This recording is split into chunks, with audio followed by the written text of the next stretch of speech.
Corona संकट पर स्वास्थ्य मंत्रालय का बयान आया है। देश में कोरोना के नए मामलों की संख्या बढ़ गई है। महाराष्ट्र में कोरोना के सबसे ज्यादा केस हैं। देश के 10 राज्यों में कोरोना के केस बढ़े हैं। कुछ देशों में कोरोना की तीसरी लहर भी जारी है। वैक्सीनेशन की व्यवस्था में 1 हफ्ता लगेगा, यह कहा गया है। वैक्सीनेशन की व्यवस्था में 1 हफ्ता वक्त लगेगा। महाराष्ट्र में कोरोना के सबसे ज्यादा केस आए हैं। देश के 10 राज्यों में कोरोना के केस बढ़े हैं। कुछ देशों में कोरोना की तीसरी लहर भी जारी है। वैक्सीनेशन की व्यवस्था में 1 हफ्ता लगेगा। आपको बयान सुनवाते हैं। जिस तरह से हमारे देश में ट्रेंड पाया गया कि करीब सितंबर तक हमारे यहाँ जो एक पीक आई, उसके बाद से अप्रैल माह से फिर से हमने एक पीक देखी। यह ट्रेंड दूसरे देशों में, वर्ल्ड के दूसरे देशों में भी सेकेंड वेव के रूप में पाया गया। यहाँ तक कि कुछ देशों में थर्ड वेव के रूप में भी इस टाइप की वेव्स आती रही हैं। और इन सभी वेव्स को जब दूसरे देशों में भी इस टाइप का ट्रेंड नोट किया गया, तब हमेशा फोकस रहा है कंटेनमेंट पर, कोविड एप्रोप्रिएट बिहेवियर पर, और साथ में एक नए सपोर्ट के रूप में वैक्सीनेशन के ऊपर। कंटेनमेंट जोन पर आखिर क्या कहा लव अग्रवाल ने, आपको वो भी सुनवाते हैं। हमारा कंटिन्यूड फोकस बना रहे कंटेनमेंट मेजर्स पर, सर्वेलेंस पर। हम समय के साथ साथ अपनी टेस्टिंग कैपेसिटी बढ़ाते रहें। हमारा इंफ्रास्ट्रक्चर, हेल्थ केयर का इंफ्रास्ट्रक्चर और लॉजिस्टिक्स, उस पर हम काम करते रहें। और साथ ही कोविड एप्रोप्रिएट बिहेवियर, जो कि एक रूट कॉज के रूप में हम जिस तरह से हम केसेस की वृद्धि को रोक सकते हैं, उस पर हमारा एडहेरेंस के लिए काम चलता रहे। मेडिकल ऑक्सीजन पर गृह मंत्रालय का बयान आया। देश में मेडिकल ऑक्सीजन की पर्याप्त व्यवस्था है, ये एमएचए की तरफ से कहा गया है। मिनिस्ट्री ऑफ होम अफेयर्स की तरफ से कहा गया है। नए ऑक्सीजन प्लांट शुरू किए गए हैं। पुराने ऑक्सीजन प्लांट की क्षमता बढ़ाई गई है। मेडिकल ऑक्सीजन आयात करने की भी इजाजत दी गई है। गृह मंत्रालय की तरफ से ऑक्सीजन को लेकर यह बयान है।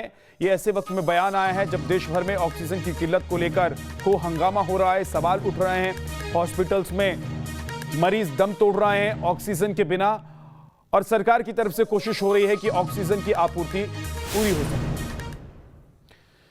दिल्ली एम्स के डायरेक्टर रणदीप गुलेरिया का बयान आया है। उन्होंने कहा है कि कोरोना की दूसरी लहर का रेट ऑफ राइज बहुत ज्यादा है। बिना डॉक्टर की सलाह के रेमडेसिविर ना लें। यह भी गुलेरिया ने कहा है, ये वही दवाई है जिसकी कालाबाजारी भी हो रही है, जिसके लिए डॉक्टर प्रिस्क्रिप्शन भी लिख रहे हैं, और जिस दवाई और जिस इंजेक्शन के लिए दर दर की ठोकर मरीज के परिजन दर दर की ठोकर खा रहे हैं और यहां वहां भाग रहे हैं। महंगी महंगी शीशी खरीद रहे हैं। कई गुना ज्यादा कीमत इस दवाई के लिए, रेमडेसिविर के लिए परिजन दे रहे हैं मरीजों के। रणदीप गुलेरिया ने यह भी कहा है कि होम आइसोलेशन के बाद टेस्ट की जरूरत नहीं है। अभी भी लोग सोचते हैं कि रेमडेसिविर दे देते हैं, स्टीरॉयड दे देते हैं, और जैसे हमने अभी गाइडलाइंस में भी दिखाया, होम आइसोलेशन की गाइडलाइंस में इनकी कोई ज़रूरत नहीं है। ये समझना बहुत ज़रूरी है कि कोविड-19 जो है, हम ये कह सकते हैं ये एक बाईफेजिक डिजीज़ है। उसके 2 फेजेस होते हैं। पहला फेज़ है जब वायरस शरीर में ज़्यादा फैलता है, नाक में, गले में, फेफड़े में, और उसके कारण बुखार होता है, जुकाम, नज़ला होता है। उसके लिए सिम्टोमेटिक ट्रीटमेंट से ही ज़्यादातर लोग ठीक हो जाते हैं। कई लोगों में जब वो फेफड़े में ज़्यादा फैलता है तो ऑक्सीजन कम होने लगती है, और हम उनको स्टेज 2 कहते हैं। जब हम तब सोचते हैं कि इस पेशेंट को एडमिशन की ज़रूरत है, और एंटीवायरल ड्रग जैसे रेमडेसिविर है या प्लाज्मा देते हैं। दूसरा फेज़ है जब वायरस इतना नहीं रहता है, लेकिन बॉडी का जो इम्यून सिस्टम है वो डिसरेगुलेट हो जाता है, वो ठीक से काम नहीं कर पाता, और इम्यून सिस्टम के कारण बॉडी में इन्फ्लेमेशन ज़्यादा हो जाती है। तब स्टीरॉयड्स का रोल है और ड्रग्स का रोल है। अगर स्टीरॉयड्स हम पहले फेज़ में दे दें जब वायरस रेप्लिकेट कर रहा है, तो फिर वो नुकसान ज़्यादा कर सकता है, क्योंकि वो वायरल रेप्लिकेशन को और प्रमोट कर सकता है, वायरस और ज़्यादा रेप्लिकेट कर सकता है। तो इसलिए मैनेजमेंट गाइडलाइंस और मिसयूज़ को अवॉइड करने के, ड्रग मिसयूज़ को अवॉइड करने के लिए ये रीजनल सेंटर्स ऑफ एक्सीलेंस बनाए गए हैं। कल से देश भर में 18 साल से ज्यादा उम्र के लोगों को वैक्सीनेशन के लिए बड़ा अभियान चलाया जा रहा है, लेकिन जो लोग वैक्सीन की एक डोज ले चुके हैं और कोरोना के सेकेंड वेव के डर से दूसरी डोज लेने से डर रहे हैं, उन्हें घबराने की जरूरत नहीं है, क्योंकि एम्स के डायरेक्टर डॉक्टर रणदीप गुलेरिया का कहना है कि वो दूसरी डोज जरूर लें। आइए सुनते हैं इस पर डॉक्टर गुलेरिया का क्या कहना है। कुछ लोग ये कहते हैं कि मुझे कोविड हो गया, अब मैं वैक्सीन कब लगा सकता हूँ। इसमें जो हमारी गाइडलाइंस है गवर्नमेंट ऑफ इंडिया की, वो कहते हैं कि जब आप बिल्कुल ठीक हो जाएं तो कम से कम 2 हफ्ते वेट करना चाहिए। मेजॉरिटी ऑफ डॉक्टर्स ये कहेंगे कि 4 से 6 हफ्ते के अंदर आप लगा लीजिए, जब तक आपको पूरे लक्षण आपके ठीक हो जाते हैं। तो आपको कोविड से जब आप रिकवर कर जाएं तो वैक्सीन लगाना ज़रूरी है। ऐसा नहीं है कि अगर आपको कोविड हो गया तो फिर से नहीं हो सकता और वैक्सीन की कोई ज़रूरत नहीं है। दूसरी बात यह है कि अगर किसी कारणवश आप दूसरा डोज नहीं लगा पा रहे हैं और डोज डिले हो रहा है तो आपको घबराने की ज़रूरत नहीं है।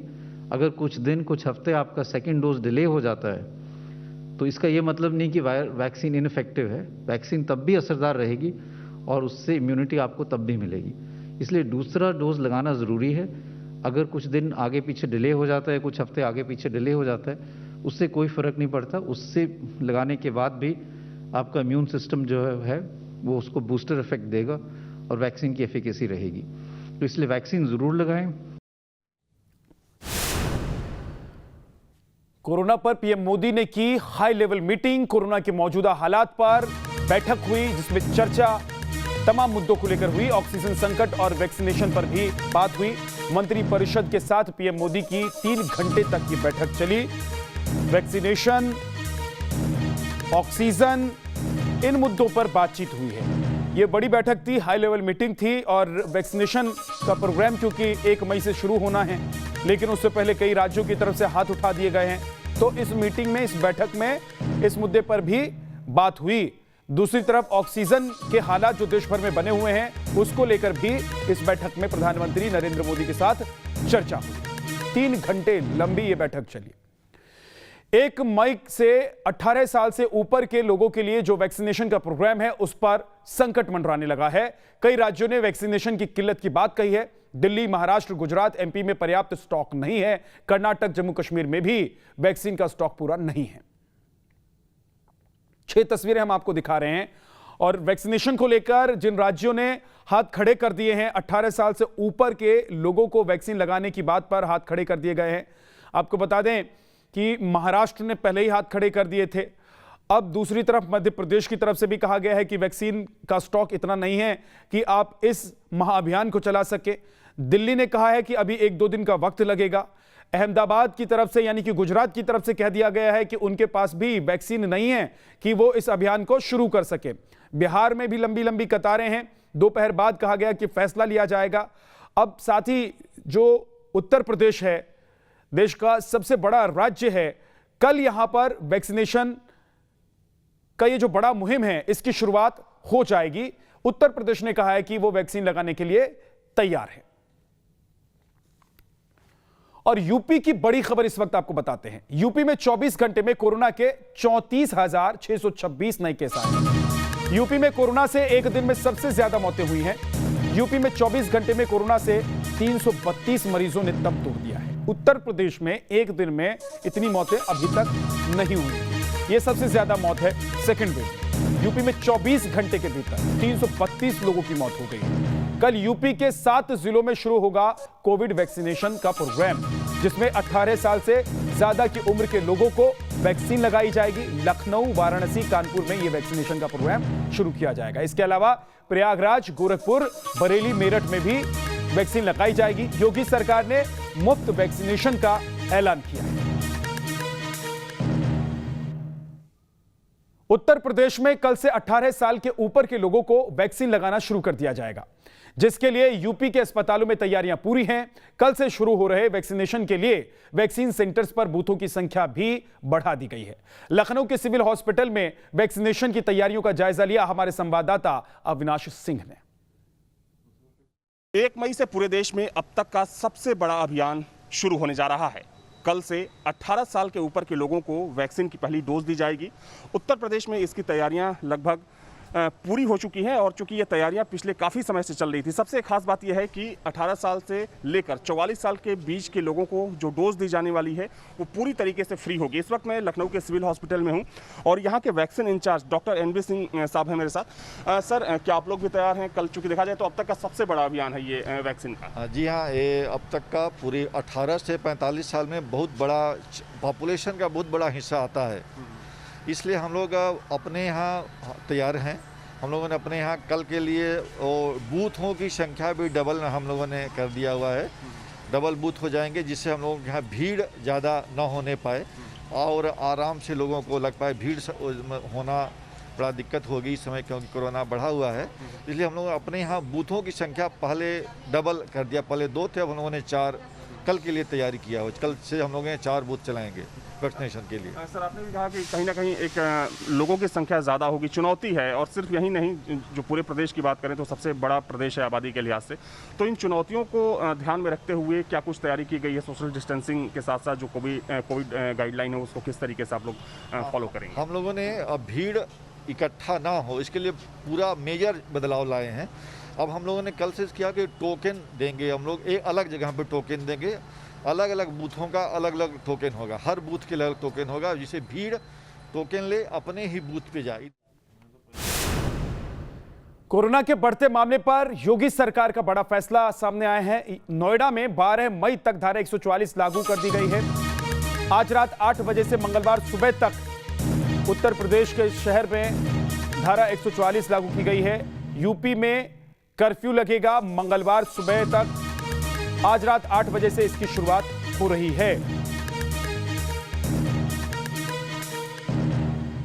दिल्ली में कल से नहीं लगेगी 18 से ज्यादा उम्र के लोगों को वैक्सीन। टीकाकरण के लिए वैक्सीन उपलब्ध नहीं है। दिल्ली के मुख्यमंत्री अरविंद केजरीवाल ने यह बयान दिया है। 2 से 3 दिन में वैक्सीनेशन शुरू हो सकता है।